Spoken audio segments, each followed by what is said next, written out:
কাজু রোল কার না পছন্দের, সবারই কিন্তু খুবই ভালো লাগে। কিন্তু দোকান থেকে কিনতে গেলে প্রচুর দাম, আবার কিন্তু খুব একটা টেস্টফুলও হয় না। কিন্তু ঘরোয়া পদ্ধতিতে খুবই অল্প খরচের মধ্যে এভাবে বানিয়ে দেখুন, দোকানের থেকেও সেরা হবে। নমস্কার বন্ধুরা, প্রতিদিনের মতো আরো একটা দারুণ রেসিপি নিয়ে হাজির হয়ে গেছি। আজকে আমি আপনাদেরকে খুবই কম খরচের মধ্যে কাজু রোল বানিয়ে দেখাবো। এই কাজু রোলগুলো বানানো কিন্তু খুবই সহজ, আর দোকান থেকে কিনতে গেলে কিন্তু প্রচুর দাম পড়ে যায়, আর খেতে তো অসম্ভব মজা লাগে। চাইলে কিন্তু ঝটপট অল্প খরচের মধ্যে আবার কিন্তু খুবই অল্প সময়ের মধ্যে বানিয়ে নিতে পারেন এই কাজু রোল। তো চলুন বন্ধুরা, আমি খুব সহজ পদ্ধতিতে বানিয়ে দেখাবো। আশা করছি আপনাদের অনেক পছন্দ হবে। তো পুরো ভিডিওটা না টেনে দেখার অনুরোধ রইল। তো এখানে কাজু রোল তৈরি করার জন্য আমি এখানে ঠিক 50 গ্রামের মতন কাজু বাদাম নিয়ে নিয়েছি। এবার এই কাজু বাদামটা আমি একটু মিক্সির মধ্যে ঘুরিয়ে গুঁড়ো করে নেব।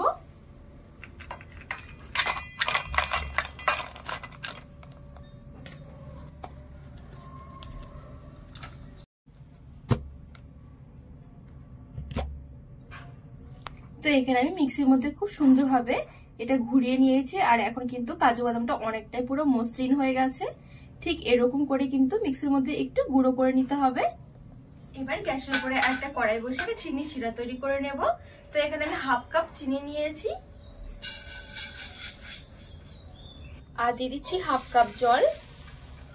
এবার ভালো করে চিনিগুলো নেড়ে চেড়ে মিশিয়ে চিনিটা একটুখানি গলিয়ে নেব, আর এখানে একটা চিটচিটি শিরা তৈরি করে নেব।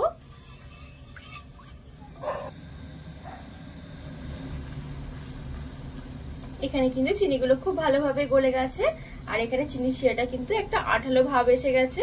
খুব বেশি কিন্তু আঠালো করা যাবে না, আবার কিন্তু খুব বেশি একটা পাতলাও নয়। এবার আমি এই পর্যায়ে দিয়ে দেব যে কাজু বাদাম গুলো আমি আগে গুঁড়ো করে রেখেছিলাম। এবার কাজু বাদামের গুঁড়োটা এখানে দিয়ে দেব।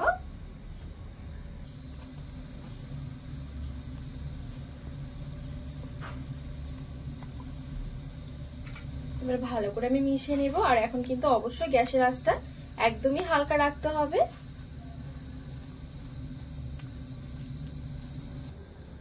এখানে কাজু বাদামটা আমি ভালো করে চিনি শিরার মধ্যে মিশিয়ে নিয়েছি। এবার আমি এই পর্যায়ে দিয়ে দেব গুঁড়ো দুধ, আর আমি এখানে হাফ কাপ মতন গুঁড়ো দুধ নিয়েছি। এবার আমি গুঁড়ো দুধটা এখানে দিয়ে দেব, আবারও ভালো করে মিশিয়ে নেব।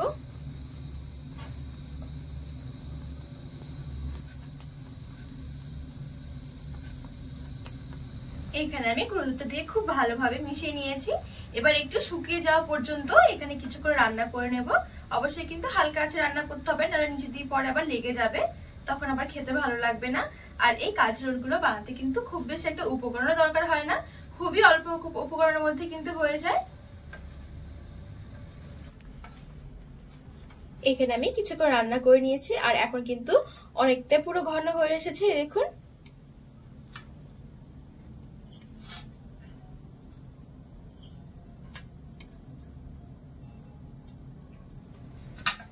এবার আমি কাজু বাদামের মিশ্রণটা একটু ভালোভাবে ঠান্ডা করে নেব।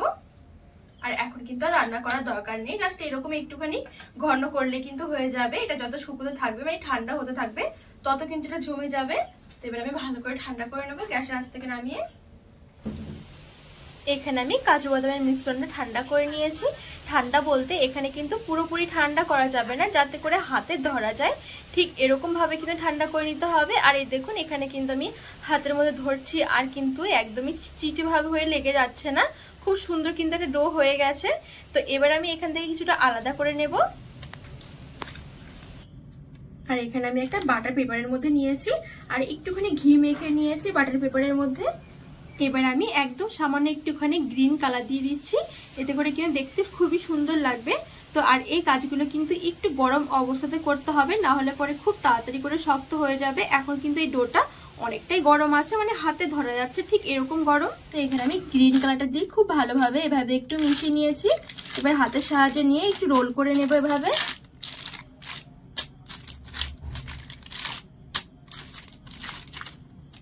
তো এখানে আমি একটু লম্বা মতন করে এরকম একটু রোল করে নিয়েছি।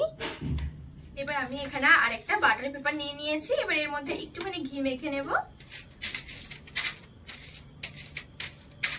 আর এদিকে বাদ বাকি যে কাজু বাদামের মিশ্রণটা আছে সেটা আবার এখানে নিয়ে নেব।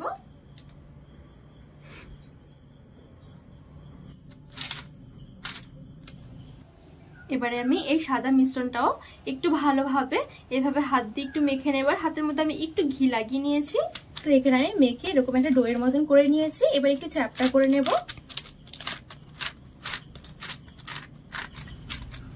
তো এখানে আমি হাত দিয়ে একটু চ্যাপটা করে নিয়েছি।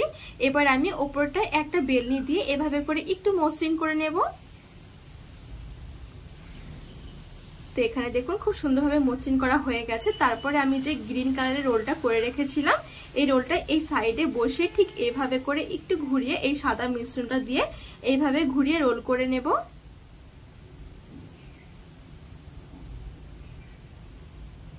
তো এখানে আমি খুব সুন্দরভাবে রোলটা করে নিয়েছি। এবার দু হাতের সাহায্যে এভাবে করে ঘুরিয়ে ঘুরিয়ে আরেকটু লম্বা করে নেব। তো এখানে দেখুন আমি অনেকটা পুরো লম্বা করে নিয়েছি, মাঝখান দিয়ে কেটে নিয়েছি যাতে করে অনেকটা লম্বা হয়ে গেছে, ঘোরাতে একটু অসুবিধা হয়ে যাচ্ছে। তো এবার মাঝখান দিয়ে আমি কেটে নিয়েছি। এবার আমি আরেকটুখানি রোল করে নেব। এবার আমি ওপর দিয়ে যে কাজু রোলের দোকানে ঠিক যেরকম দেখতে হয়, কাজু রোলগুলো ওপরে কিন্তু একটা সিলভারের ওয়ার্ক থাকে, এই ওয়ার্কগুলো আমি দিয়ে দিচ্ছি। আর এগুলো কিন্তু দাম একদমই বেশি নয়, একটা পাতা আমার 3 টাকা করে নিয়েছে। তো এই দেখুন আমি এখানে খুব সুন্দরভাবে ওপরটা দিয়ে সাজিয়ে নিয়েছি। এখন কিন্তু পুরোপুরি রেডি হয়ে গেছে কাজু রোল। তো এই দেখুন এবার আমি এখানে ছোট ছোট করে কেটে নিচ্ছি। আর এই কাজগুলো কিন্তু অবশ্যই একটু তাড়াতাড়ি করতে হবে, আর যত ঠান্ডা হতে যাবে তত কিন্তু এরকম শক্ত হয়ে যাবে। এই দেখুন আমি কাটতে কিন্তু আমার একটু অসুবিধাই হচ্ছে, মানে একটু শক্ত হয়ে গেছে। আর খেতে কিন্তু অনেক ভালো লাগে এই কাজু রোলগুলো।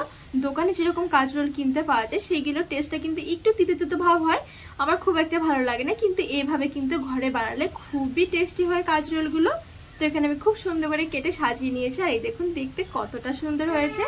আর বন্ধুরা আপনারা কিন্তু ঝটপট অবশ্যই এভাবে একবার বানিয়ে দেখবেন, দোকান থেকে তো কিনে খেতেই হবে না, অসম্ভব মজার লাগে খেতে এই কাজু রোলগুলো। বন্ধুরা আজকে কাজু রোলের রেসিপিটি কেমন লেগেছে অবশ্যই কিন্তু কমেন্ট করে জানাবেন। আর আপনারা কিন্তু বাড়িতে ঝটপট এভাবে একবার কাজু রোল বানিয়ে দেখবেন, খেতে কিন্তু অনেক বেশি ভালো লাগে, দোকান থেকে তো কিনে খেতেই হবে না। তো রেসিপিটি ভালো লাগলে চ্যানেলটিকে সাবস্ক্রাইব করে পাশে থাকা অনুরোধ রইল।